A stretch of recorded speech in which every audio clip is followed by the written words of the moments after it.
অন্তর এক জিনিস আর নাগরিকত্ব এক জিনিস।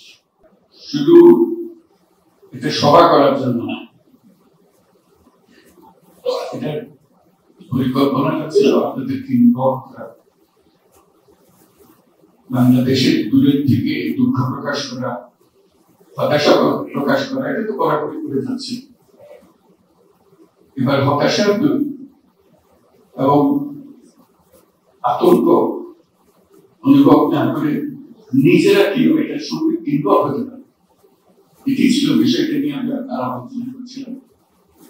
নিউ ইয়র্ক আসা, জাতিসংঘে আসার ব্যাপারেও একটা পরিকল্পনা ছিল, যেটা বড় বিষয় ছিল রাজনৈতিক নেতৃত্বের সঙ্গে আনা, তারা সম্মত হবেন সেটা ভাবিনি। বান্ডেল থাকলে প্রতি সেনমানিতে টাকা বাঁচবে। বিকাশ সেনমানি বান্ডেল কিনে জিতুন প্রতি লেনদেনে। মনে করে থাকতে প্রেসিডেন্ট লাগবে, তবু ভাবনাতে চেষ্টা করে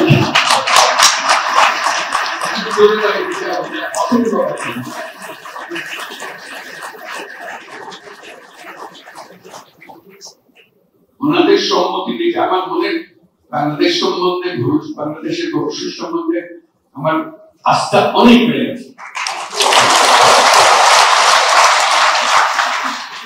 কাগজপত্র পড়ে বক্তৃতা শুনে যেরকম একটু ভয় পায়, সেই ভয়টা কেটে গেছে। এবং আজকে আপনাদের সামনে একসঙ্গে এসে কথা বলছেন, এটা একটা বড় বিষয়। এবং জাতিসংঘে যেখানে যাচ্ছেন সবাই অবাক হচ্ছে, আমি যখনই শুনছেন যারা রাজনৈতিক দলের নেতারা সঙ্গে এসছেন এবং সকল দলের নেতৃবৃন্দ এখানে এসছেন। মেসেজ এটা আসলে একটা মানুষকে একটা ভবিষ্যৎ সম্বন্ধে একটা ধারণা দেয়, সেই ধারণাটা সাংঘাতিক আত্মবিশ্বাসী করে আমাদের। সে আত্মবিশ্বাস নিয়ে আমরা যে আজকে নিউ ইয়র্ক শহরে আসলাম, জাতিসংঘে আসলাম, আমরা সাংঘাতিক আত্মবিশ্বাসী হয়ে ফিরে। আপনারা সবাই সেই আত্মবিশ্বাসী,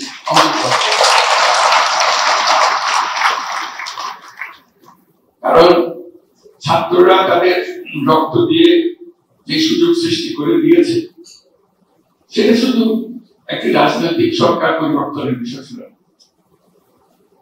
এটা দেশের একটা পুনর্জন্মের বিষয়। সেই পুনর্জন্মটা হাতে খড়ি থেকে শুরু করে সামনে গিয়ে পেছনের দিকগুলোতে আজকে যেগুলো আলাপ করলাম, দুর্নীতি ইত্যাদি, এগুলো কত জটিল চলে যাওয়ার কথা। এগুলো কোন জিনিস আর নতুন বাংলাদেশে যাতে প্রবেশ করতে না পারে সেই ব্যবস্থা, সেটি আমাদের সবার। এবং সবাই দূরে দাঁড়িয়ে গ্যালারিতে দাঁড়িয়ে খেলা দেখবো ওরকম না, নিজে খেলবো না। আমরা গ্যালারির কাজ শেষ, আমরা প্রত্যেকে নিজে খেলবো, যেটুকু অংশ আমরা পারি সেটুকু অংশ আমরা পালন করবো। তাহলে এত রকম জিনিস আছে, এটা দূরের থেকে গ্যালারিতে বসে কথা বলা সোজা, অবশ্যই সোজা, কিন্তু সেই সোজা জিনিসের মধ্যে আমাদের একটা কঠিন কাজ করতে হবে, এটাকে পাল্টানোর একটু চেষ্টা করতে হবে। সবাই মিলে একটু চেষ্টা করে দেখবো যেটা করে ফেলতে পারে। যেমন আজকের মিটিংটা একটি সুন্দর ব্যাপার আমি চিন্তা করতে পারছি, এটাও কিন্তু অসম্ভবকে সম্ভব করার জন্য এখানে বহু মজা। সেটা দিয়ে শুরু হয় না, পেছনে যে একটা পরিকল্পনা ছিল, সেই পরিকল্পনাটা করার জন্য আপনাদের সামনে এসেছি। একটু করে বুঝবেন এই পরিকল্পনাটা আরো পরিষ্কার হবে কিছু পরিকল্পনা। এটা আমরা বাংলাদেশ সম্বন্ধে যা যা আলোচনা করেছি, আমি ব্যক্তিগতভাবে সাংঘাতিক রকমের আশাবাদী বাংলাদেশ সম্বন্ধে। এই জন্য এটা অনেক জিনিস অনাবিষ্কৃত থেকে যায়। আমি বারবার খোঁজা দিচ্ছি যে অনাবিষ্কৃত জিনিসগুলো চোখের সামনে চলে আসে। তার মধ্যে একটা জিনিস, তারুণ্যের কথা আমরা সবাই বলি, আমি বারবার বলছি, সেখানে একটা জিনিস যোগ করছি, তারুণ্য মানেই হলো প্রযুক্তি। এটা দুটো একসঙ্গে, তারুণ্য সঙ্গে সঙ্গে সেই প্রযুক্তির মধ্যে ঢুকে যায় অটোমেটিকলি। যে তারুণ্য আমাদেরকে প্রযুক্তির মধ্যে ঢুকিয়ে ফেলে, সে বিশ্বের সঙ্গে যুক্ত হয়ে যায়, সে আর বাংলাদেশের ভেতরে থাকে না। তার জগৎ বিশাল জগৎ, কিন্তু আমরা সেই বিশাল জগতে প্রবেশের পরে সে পরিবর্তনটাকে সেখানে নিয়ে আসবে, সেটা এখনো রাস্তা বানিয়ে দিতে পারেনি। তার মাথার মধ্যে চালাতে পারেনি, সেই চালানোর বিষয়গুলো আজকে আলাপ করবো এবং বলার শেষে একটা প্রেজেন্টেশন হবে, সেই প্রেজেন্টেশন দেখতে পাবেন আপনারা কিভাবে সবাই এটাতে পার্টিসিপেট করবেন। আপনাদের এখানে আমন্ত্রণ জানিয়েছি, আমন্ত্রণের পেছনে একটা আলোচনাটা হবে, ওটা একটা বড় অংশ। যে প্রেজেন্টেশনটা হবে সেই প্রেজেন্টেশনটা আমাদের কোথায় নিয়ে যাবে কি করবো সেটা জানার জন্য। তারুণ্য সম্বন্ধে আমি বলি, সেটা আজকের কথা না, পুরনো কথা। বাংলাদেশ সম্বন্ধে নতুন নতুন মাত্রাগুলোকে যোগ করার জন্য, আপনাদের দৃষ্টি জানার জন্য আমি চেষ্টা করছি, বিদেশিদের কাছেও চেষ্টা করছি, যারা বাংলাদেশ সম্বন্ধে জানতে চায়, বিনিয়োগ করতে চায়, ব্যবসা করতে চায়, তাদেরকে বলছি যে বাংলাদেশ এখানে এই তারুণ্যের কারণে যে কোনো রকমের ব্যবসা করতে চাও, তোমাকে সেই ব্যবসা সেই কারখানা তোমার নিজের তো সে করার দরকার নেই, এখান থেকে লোক নিয়ে গিয়ে সেখানে তোমার কারখানা চালাতে, তার চেয়ে বড় কারখানা দেখলে বসে লোক তো আছে, এই ঝামেলা থেকে বেঁচে যাবে। তাকে একটা প্রোডাকশন হাব হিসেবে চিন্তা করো। বারে বারে প্রোডাকশন হাবের এই যে আশিক যে ব্যক্তি আছে, তাকে এই এলাকাগুলো ঠিক করে দেওয়া যায়। এটা প্রোডাকশন হাব হিসেবে তুমি যদি দুনিয়াতে যে কোনো জিনিস বিক্রি করতে চাও, এখানে এসে প্রোডাকশনটা এখানে করো, সেই প্রোডাকশন করার জন্য সুযোগ সুবিধা করে দেওয়া, এটা একটা দিকে আকর্ষণ করছি, যাতে করে বিশ্বের কাছে এটা গ্রহণযোগ্য হয়, সেটাকে প্রমাণ করে। আরেকটা নতুন মাত্রার কথা আমি প্রায় বলি, আবার আপনাদের সঙ্গে বলছি, বাংলাদেশ শুধু আমাদের যে জিওগ্রাফিক্যাল এরিয়া আছে, বাংলাদেশের ম্যাপ বানাতে আমরা যেটুকু করি, আমি সবসময় বাংলাদেশ বলতে এটাকে বুঝাই, সেখান থেকে একটু বড় আকারে বোঝার চেষ্টা করি। অর্থনীতির ক্ষেত্রে আমাদের মাত্রাটা ভিন্ন মাত্রায় করা আবেদন জানাচ্ছি, যাতে ভবিষ্যতে সেই মাত্রাটা সফলভাবে আমরা পূরণ করতে পারি। সেটা হলো আঞ্চলিক অর্থনীতি। শুধু রাষ্ট্রীয় অর্থনীতি, দেশ যেটা আছে ভৌগোলিক সীমারেখা যেটা আছে, ওটার মধ্যে সীমাবদ্ধ না রেখে আমরা আঞ্চলিক অর্থনীতির উপরে চলতে, এটা সবার সাথে, শুধু বাংলাদেশের একার সাথে না, যারা এই আঞ্চলিক অর্থনীতির সুরক্ষা তাদেরও সাথে। তারা আমাদের প্রতিবেশী নেপাল, ভুটান আর হলো সেভেন সিস্টার্স, তাদের সমস্যাটা একটা পরিষ্কার, তারা ল্যান্ডলক কান্ট্রি, তারা আটকে আছে, সমুদ্রের মধ্যে যেতে পারে না। আমাদের সে অ্যাক্সেসটা আছে, সমুদ্র আমাদের সঙ্গে আছে, কাজেই তাদের সঙ্গে বলি যে তোমাদের সমুদ্রের প্রবেশ খুব সহজ করে বসা যাওয়ার পর তাদের অর্থনীতি সফল হবে, আমাদের অর্থনীতি।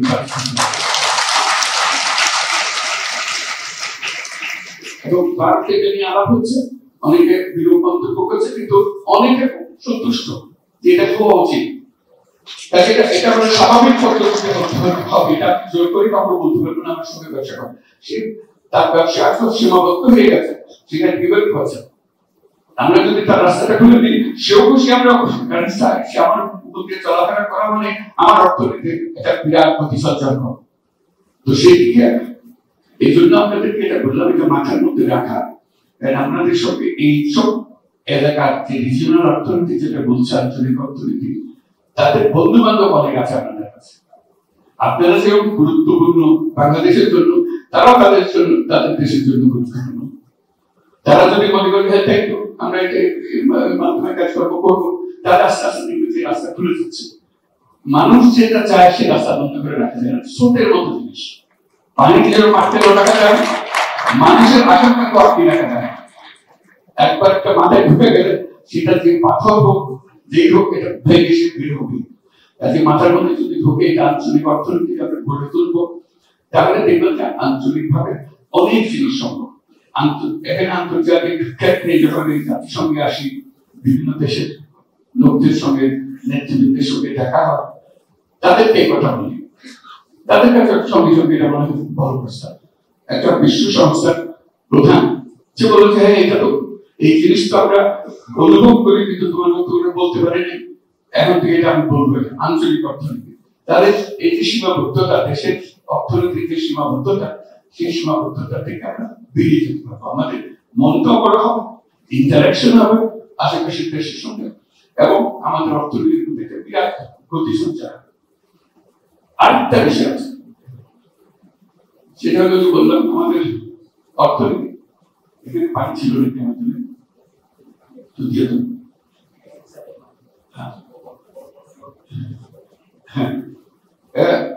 অর্থনৈতিক যে সীমাবদ্ধতার কথা আসে, শুকিয়ে যাচ্ছে।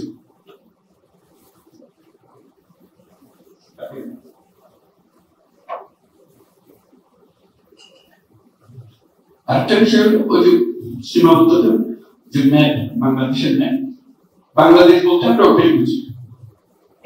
আমি বারবার উল্লেখ করি যে বাংলাদেশ এটা তো ছোট বাংলাদেশ, আমাদের আসল বাংলাদেশ কোথায়, আমাদের পুরো সীমানাটা কোথায়? বিরাট বঙ্গোপসাগর কিন্তু আমাদের।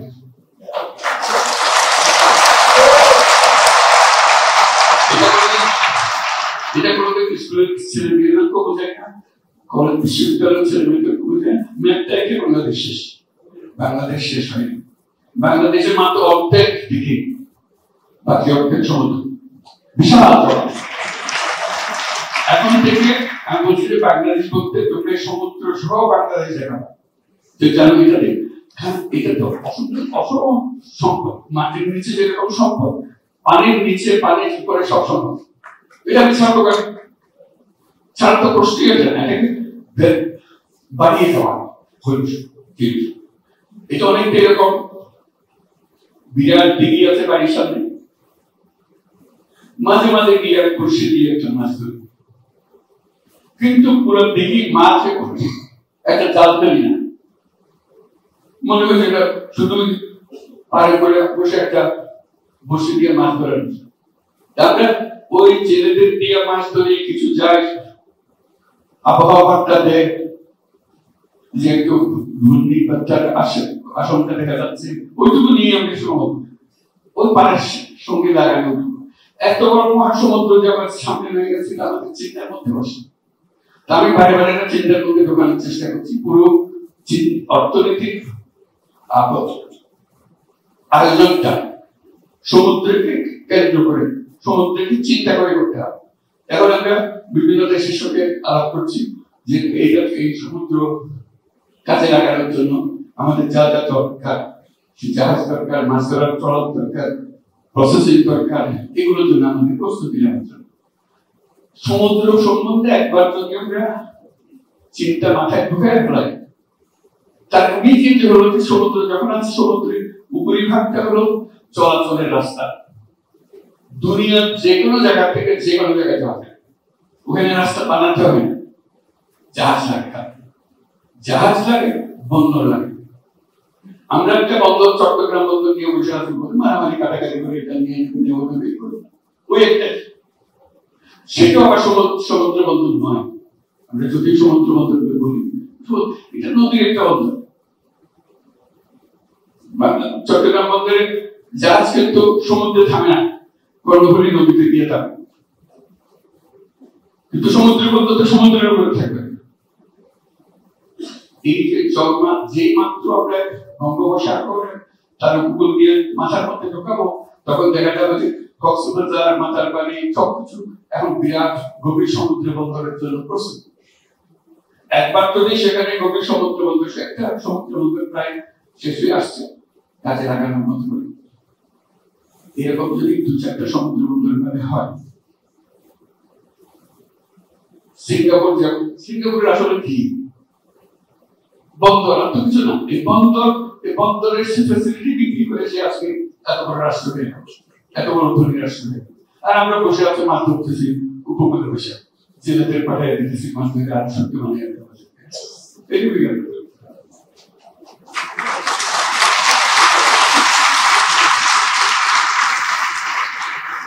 আমাদের মাথার মধ্যে এটা ঢোকাতে হবে, যদি এখন না বলতে এখন পারা যাচ্ছে, এখন পারা যাচ্ছে, যেতে না পারে পারতে হবে। কিভাবে হবে সেগুলোর জন্যই আজকে এই যে প্রবাসী বা বাংলাদেশের কথা বলছি, আপনারা গবেষণাগারে আছেন, আপনারা এগুলো শিক্ষা দান করেন, আমাদের বুদ্ধি সহযোগ দিবেন, সেগুলো কি যেইভাবে হবে এবং সেইভাবে করছে, এই কিন্তু আমাদের দরকার। কাজে আমাদের এটার অভাব নাই। এটা তো বললাম সমুদ্রের উপরই ভাগ, বন্দর, জাহাজ আর মাছ, এটাই মাঝখানে পানি, মাঝখানে মাছ। সমুদ্রের গভীরে তলদেশে গ্যাস, আমাদের গ্যাস সে কোনোদিন সমুদ্র থেকে পেয়েছি, কিন্তু আশেপাশের দেশগুলো সমুদ্র থেকে গ্যাস নিয়ে যাচ্ছে। কেউ বলছে আমাদের গ্যাসে তারা নিয়ে যাচ্ছে, ওখানে সীমারেখা আছে, বর্ডার আছে, পাইপ দিয়ে তারা নিয়ে যাচ্ছে। আমরা নিজেদের আঙ্গুল দৃষ্টি বসে এটা কেন? এটাও একটা ফয়সালা হতে হবে। মাটির নিচে যদি গ্যাস, সমুদ্রের নিচে গ্যাস আছে, এটা নেই, সেটা কোনো সন্দেহ নাই। খুব দূর আছে, কত দূর আছে, কিভাবে আনতে হবে। আমরা যদি এনেও খেতে না পারি, এর থেকে আর দুঃখ কমানোর দুঃখ আমাদের আর কি থাকতে পারে। কাজে ওই দৃষ্টিভঙ্গি আনা যে আমাদের এই বিরাট সম্পদ, একটা হলো যে আমরা এটা আঞ্চলিক অর্থনীতি হিসেবে চিন্তা করবো, আমাদের সব কাজ করবো সেভাবে করে তুলবো, যেহেতু আমরা সেই ফেসিলিটি নিতে পারবো। আমরা সিঙ্গাপুরের কাছে কেন যেতে বাধ্য হই? যেহেতু সুযোগটা তার কাছে আছে, আমরা যেতে বাধ্য হই, তার লাভ আমাদের না। আমরা ধরুন না আমরা সিঙ্গাপুরের সঙ্গে কাজ করবো, বললে আমরা শেষ। কাজে আমরা যখন ফ্যাসিলিটি দিতে পারবো, সবাই আমাদের কাছে আসবে, যে যেখানেই থাকুক, তার রাজনৈতিক মতবাদ যেগুলো থাকবে চলে যায়। মানুষের স্বার্থের যে স্রোত, এটা ঠিক উঠে রাখবে। কাজে সেটুকু আমাদের এই হলো আরেকটা মাত্রা, যেটার কথা দেশের চিকিৎসাকে মাত্রাটা নতুন মাত্রার কথা বলছি। বাংলাদেশ হচ্ছে সীমাবদ্ধ, ম্যাপ যেটা এখানে সীমাবদ্ধ না। বাংলাদেশ সারা বিশ্বে ছড়ানো, আপনারা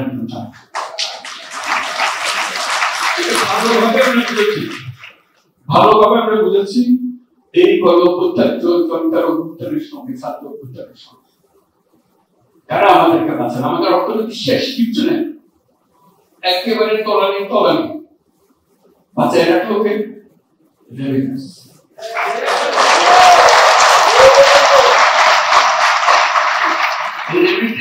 বাংলার নতুন বাংলাদেশের জন্ম দিয়েছে। আজও যে আমরা গলা হারিয়ে বুক ফুলিয়ে বলি আমাদের অর্থনীতি মজবুত হয়েছে, সেটার একমাত্র কারণ হলো রেমিটেন্স। আপনাদের আমাদের এই দূরত্ব নাই আসলে। আমরা এটা ভাবতে হবে, আমরা ওই যে বঙ্গোপসাগরের উপর বাংলাদেশের অংশ, আপনারাও বাংলাদেশের অংশ। এবার আজকে আমরা বলতেছি আপনার ভোটের অধিকার, আমাদের দাঁড়াবার অধিকার কেউ হচ্ছে না, এগুলো ফয়সালা হবে, একটা হয়ে যাবে, এগুলো কোনো বিষয় না। একবার নিজের মধ্যে আসলে শুরু হলো। আগে তো ভোটাধিকারই ছিল না, এখন ভোটাধিকার আসুক, তারপর বাকিটা বলি। একসঙ্গে সবাই দেশে গেলে আবার হয়ে যাবে। মূল কথাটা হলো এই দূরত্ব নাই। আমরা যে যেখানে থাকি, আমরা আজকে নিউ ইয়র্কে বসে কথা বলছি, বাংলাদেশে শুধু নিউ ইয়র্কে, সারা দুনিয়া জুড়ে যেখানে যাবেন বাংলাদেশ, এবং অত্যন্ত সাফল্যমণ্ডিত মানুষ সেসব দেশের সঙ্গে বাংলাদেশের হয়েছে। কাজে তারাও চায় বাংলাদেশিদের একটা বৈশিষ্ট্য হলো সে যত আরামে থাকুক, যত হাঁটা করুক, যত বাড়িঘর বানাক, গাড়ি বানাক, ওই দেশের গ্রামের বাড়িটার ব্যাপার সে বুঝতে পারবে।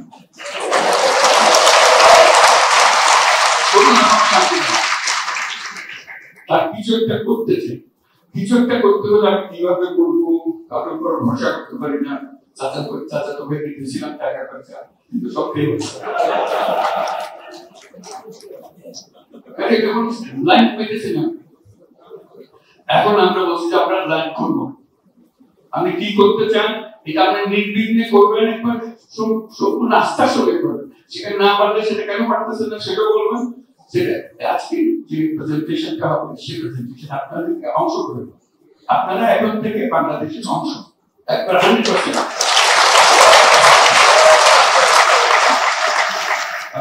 সেটা কিভাবে আপনার মনের কথাটা কিভাবে জানাবেন, কাকে জানাবেন, দুঃখের কথাটা কাকে জানাবেন, সেগুলোর ব্যবস্থা, এবং পরস্পরের সঙ্গে সম্পর্কটা কিভাবে রাখবেন, যাতে একা মনে করেন আমি একা কি করতে পারি। আমরা জোট বাঁধা যাবো, এই করে যাবো, ওই অংশটা আমরা করবো। স্বাস্থ্য খাতে আমার এত কথা জানা আছে, আমি স্বাস্থ্যের কাজটা করি বাংলাদেশ করতে পারেন। আপনি মনে দুঃখ পান, আমি এখানে বসে, আমেরিকাতে বসে, ইউরোপে বসে কত মানুষের স্বাস্থ্যের সেবা দিচ্ছে, সামান্য একটা জিনিস যেটা একবার দিতে পারলে বাংলাদেশের মানুষের এই দুঃখ থেকে ছুটেছে। বিশেষ করে এখন যখন প্রযুক্তি আসছে, এগুলো এত সহজ হয়ে যাচ্ছে এবং ছেলে পেলেরা এগুলো চালাতে পারবে। আপনি শুধু দেখাই দেন প্রযুক্তিতে হাতে ধরে না, তাহলে এগুলো সেই করে ফেলছে। এবং সেখানে বাংলাদেশে আপনারা যা শিখবেন, আপনার সেই প্রযুক্তি প্রয়োগ করে, আপনার সেই পদ্ধতি প্রয়োগ করে, আপনার সারা বিশ্বে আপনি সেটার জন্য প্রসিদ্ধ হবে। যেহেতু একটা আমি করে দিয়েছি সেইগুলো বিষয়, এবং সেটার কথা কথা প্রসঙ্গে গ্রামীণ ব্যাংকের কথা বলুন, মাইক্রো ক্রেডিটের কথা বলুন, কোথায় গ্রামের ভেতরে একটি 4 কোটি টাকার লোন দিয়েছিল, কি আমার ঘটনা ছিল, কিন্তু সারা বিশ্বে এমন একটা বিষয় হয়ে গেছে। কারণ যার প্রয়োজনীয়তা আছে সেটা দেশের সীমা রেখা মানে না। প্রয়োজনীয়তা থাকলে সেটা দেশে রাস্তাঘাট ভাঙিয়ে তার সীমা ভাঙিয়ে চলে আসে। আপনিও আপনার এত বিদ্যা, আপনার এত জ্ঞান, আপনার এত অভিজ্ঞতা, সেই অভিজ্ঞতা দিয়ে আপনি কাজ করতে পারেন। যে প্রেজেন্টেশনের কথা বলছি শুধু আপনাকে উদ্দেশ্য করে আজকে যারা উপস্থিত আছে সেই প্রজন্মকে উদ্দেশ্য করে বলছি, আপনার বাচ্চারাও তার সঙ্গে পরিচিত হবে এই অ্যাপের মাধ্যমে। এই প্রেজেন্টেশন যেটা দেখাচ্ছি, যাতে করে ওই বললাম সে ছোটবেলা থেকে জানে যে আমার আটটা বাড়ি আছে, আমার দাদা দাদির ক্লাস শুনবে, এখন তাদের দাদা দাদি বলতে খুব কষ্ট হয় যে ফ্যামিলি ট্রিটমেন্ট দেখেন আমি কিভাবে বলেছি বাংলাদেশের অংশ হিসেবে এই না এখানে যদি নাগরিকত্ব গ্রহণ করেন আপনার নাগরিকত্ব বিশ্বকালের কথা বলছি, এটা অন্তরের কথা বলছি। অন্তর এক জিনিস আর নাগরিকত্ব আরেক জিনিস। আপনার অন্তরে যা চায় সে অন্তরের কাজটা করতে পারবেন, যে করার ফলে ওখানে গিয়ে যখন যাবে মনটা ভরে যাবে। আমি নিজে ভাব করেছি তা তো বটে, আমি যে এলাকাতে প্রাইমারি স্কুলে লেখাপড়া করে গেছিলাম সেই প্রাইমারি স্কুলের সেখান থেকে আমি দুর্নীতিটা বাইর করে দিতে পারছি। আমি উঠে দাঁড়াইছিলাম বলে সবাই মানছে ওই স্কুলটা আমি ঠিক মতো চালাইতে পারি। আর কিছু না, আমি সারা বাংলাদেশ পাঠাইতে পারি না, কিন্তু আমার গ্রামে প্রাইমারি স্কুলটার আমার কথা সবাই মানছে, সবাই জানছে। এইসব ভূমিকা পালন করতে পারি আমরা, কঠিন না। আপনাকে সেটার জন্য ওখানে যেতে হবে। আজকাল প্রযুক্তির কারণে আপনি যে কোনো সময় সেখানে দিতে পারেন, যখন ইচ্ছা সেখানে দিতে পারেন। সেই প্রযুক্তিগত জিনিসগুলো নিয়ে আসা। আর আপনাদেরকে এই যে ম্যাপের কথা বললাম, বাংলাদেশের ম্যাপ, সেই বাংলাদেশের ম্যাপটা অন্যভাবে দেখার জন্য যে আমরা এই বাংলাদেশের অংশ, সেই অংশে আমরা কিভাবে করতে পারি সেটা আমাদের মূল জিনিসটা হলো। আজকে যে ছাত্রদের অভ্যুত্থান হলো সেটা আমাদের মস্ত বড় প্রতিবন্ধকতা সরিয়ে দিয়েছে, আমাদের স্বপ্ন দেখার সরিয়ে দিয়েছে, স্বপ্ন বাস্তবায়নের শক্তি দিয়েছে। স্বপ্ন আমরা সবাই দেখি বাস্তবায়নের ক্ষমতা আমরা পাই না। এই পরিবর্তন ছাত্ররা যা করলো সেই শক্তি আমাদের দিয়েছে, এই শক্তিটা যেন হারিয়ে না, সেই জন্য আজকে আমরা সবাই মিলে জাতিসংঘে এসেছি। এই কথা সবার সাথে বলা যে এই জাতিসংঘে এসে আমরা সবাইকে জানিয়ে দিচ্ছি, একসঙ্গে এসেছি, সবাই জানিয়ে দিচ্ছি এই ব্যাপারে আমরা জাতির সাথে আমরা একমত। সবাইকে ধন্যবাদ। আমরা এই পথে চলবো এবং এটা দেখে দেখে আজকে থেকে আপনারা শুরু করেন কাজটা ব্যবহার করতে। ওটা তো ওরা আসলেই জানতে পারবো, তাই না? শোনো, টাকা তো চাইছে, 10,000 টাকার শর্ট আছে, বুঝছো? ধন্যবাদ। কত টাকা শর্ট পড়ছে সেটা বল। 10,000 টাকাই শর্ট আছে। আচ্ছা, সেটা মাথা ছুঁয়ে বলো। মাথা কি হবে? কি হলো, চুপ করে আসছো কেন? ভণ্ডামি, টাউটামি, জায়গা পাও না তুমি? তুমি কি জীবনে ভালো হবে না? শোনো, ভন্ড আর টাউট বলবা না, আমার ইগোতে লাগে। তুমি ওইটাই ঠিক আছে, ভণ্ডামি টাউটামি মানুষ করে, কিন্তু গার্লফ্রেন্ডের সাথেও কোনো কথা। দেখো মিমি, আমি আগের থেকে অনেক লক্ষ্য হয়ে গেছি, ভালো হয়ে গেছি। পুরোপুরি হইতে পারি নাই, অর্ধেক ভালো তো 50% ভালো হয়ে গেছে। আগে যদি হইতো আমি তোমার থেকে 20,000 টাকা চাইতাম। চুপ। সালমান 10,000। ঠিকভাবে বলো কত টাকা শর্ট পড়ছে? 5,000 টাকা লাগবে।